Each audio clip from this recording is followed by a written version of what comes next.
बुद्ध के समय में कौशल नरेश के पास एक महाबलवान हाथी था। उसका नाम था बद्दरेक। उसके बल और पराक्रम की कहानियां दूर दूर तक फैली थी। युद्ध में उस जैसा कुशल हाथी कभी देखा नहीं गया था। बड़े बड़े सम्राट उस हाथी को पाना चाहते थे। वह अपूर्व योद्धा था हाथी। युद्ध से कभी किसी ने उसको भागते नहीं देखा था। कितना ही भयानक संघर्ष हो, कितने ही तीर उस पर बरस रहे हो, भाले फेंके जा रहे हो, वह अड़िग चट्टान की तरह खड़ा रहता। उसकी चिंगाड़ भी ऐसी थी कि दुश्मनों के दिल बैठ जाते थे। उसने अपने मालिक कौशल के राजा को अनेक युद्धों में जिताया था। लेकिन फिर वह वृद्ध हुआ और एक दिन तालाब की कीचड़ में फंस गया। बुढ़ापे ने इतना दुर्बल कर दिया था कि वह कीचड़ से अपने को निकाल न पाए। उसने बहुत प्रयास किए, लेकिन कीचड़ से अपने को न निकाल सका। राजा के सेवकों ने भी बहुत चेष्टा की, पर सब असफल गया।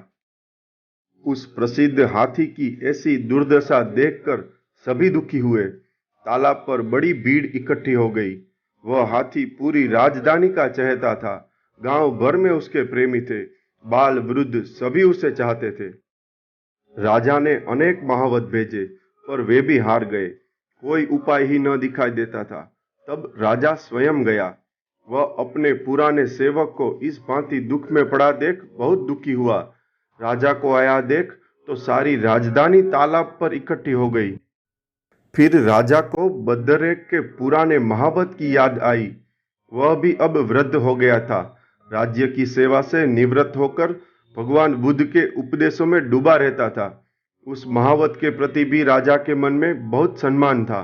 सोचा, शायद वह बूढ़ा महावत ही कुछ कर सके। जन्म जन्म का जैसे इन दोनों का साथ था, इस हाथी का और महावत का। पूरे जीवन वह हाथी के साथ ही रहा था। हाथी उसी के साथ बड़ा हुआ था, उसी के साथ जवान हुआ था, उसी के साथ बूढ़ा हो गया था।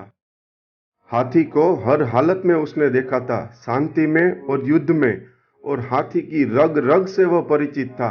राजा को याद आई, शायद वह बूढ़ा महावत ही कुछ कर सके। उसे खबर दी गई। वह बूढ़ा महावत आया। उसने अपने पुराने अपूर्व हाथी को कीचड़ में फंसे देखा। वह हंसा, खिलखिलाकर हंसा। उसने किनारे से संग्राम भेरी बजवाई। युद्ध के नगाड़ों की आवाज सुन जैसे अचानक बूढ़ा हाथी जवान हो गया और कीचड़ से उठकर किनारे पर आ गया। वह जैसे भूल ही गया अपनी वृद्धावस्था और अपनी कमजोरी। उसका सोया हुआ योद्धा जाग उठा और यह चुनौती काम कर गई। अनेक उपाय हार गए थे, लेकिन यह संग्राम भेरी, यह बजते हुए नगाड़े, उसका सोया हुआ शौर्य जाग उठा। उसका शिथिल पड़ गया खून फिर दौड़ने लगा। वह भूल गया एक क्षण को। यादें आ गई होंगी पुरानी। फिर जवान हो उठा। हाथी भूल ही गया कैसी कीचड़, कैसा तालाब। एक क्षण को जैसे सारी बात विस्मृत हो गई। भविष्य अतीत सब विस्मृत हो गया। उन संग्राम भेरी की चोट में वर्तमान में आ गया। देह को भूल गया। जाग गई भीतर की स्मृति कि मैं कौन हूं। महाबलशाली हो गया। क्षण की भी देर न लगी। सुबह से सांझ हुई जा रही थी। सब उपाय हार गए थे और वह ऐसी मस्ती और ऐसी सरलता और ऐसी सहजता से बाहर आया कि जैसे न वहां कोई कीचड़ हो और न वह कभी फंसा ही था। किनारे पर आकर वह हर्षोन्माद में ऐसे चिंगाड़ा जैसा कि वर्षों से लोगों ने उसकी चिंगाड़ नहीं सुनी थी। बुद्ध का बहुत प्रसिद्ध वचन है, तुम वही हो जाते हो जो तुम सोचते हो कि तुम हो। बुद्ध के बहुत से भिक्षु भी उस बूढ़े महावत के साथ यह देखने तालाब के किनारे आ गए थे। उन्होंने सारी घटना बुद्ध को आकर सुनाई।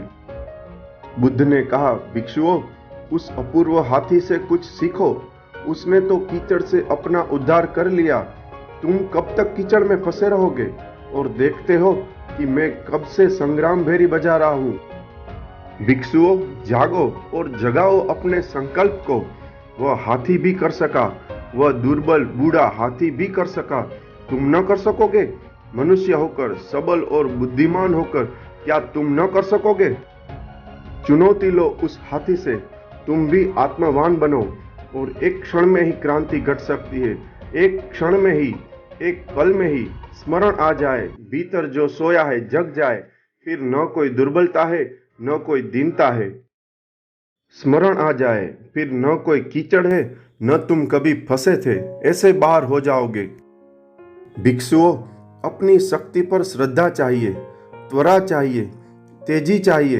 एक क्षण में काम हो जाता है, वर्षों का सवाल नहीं है, लेकिन सारी शक्ति एक क्षण में इकट्ठी लग जाए समग्रता से। और तब बुद्ध ने ये गाथाएं कही, अप्रमाद में रत होवो, अपने चित्त की रक्षा करो, दलदल में फंसे हाथी की तरह तुम भी अपना उद्धार कर सकोगे। यदि साथ चलने वाला कोई बुद्धिमान अनुभवी मिल जाए तो सभी विघ्नों को दूर कर उसी के साथ स्मृतिवान और प्रसन्न होकर धीर पुरुष चले। यदि साथ चलने वाला कोई बुद्धिमान अनुभवी मित्र न मिले, जैसे राजा अपने विजित राज्य को छोड़कर अकेला घूमता है या जैसे एकल हाथी अकेला जंगल में घूमता है, तो फिर वैसा ही अकेला विचरण करे। अकेला रहना श्रेष्ठ है, मूर्ख के साथ मित्रता अच्छी नहीं। अकेला विचरे, पाप न करे, हस्तिराज की तरह अनुत्सुक होकर रहे। वृद्धावस्था तक शील का पालन सुख है, स्थिर श्रद्धा का होना सुख है, ज्ञान का लाभ होना सुख है, पापों का न करना सुख है।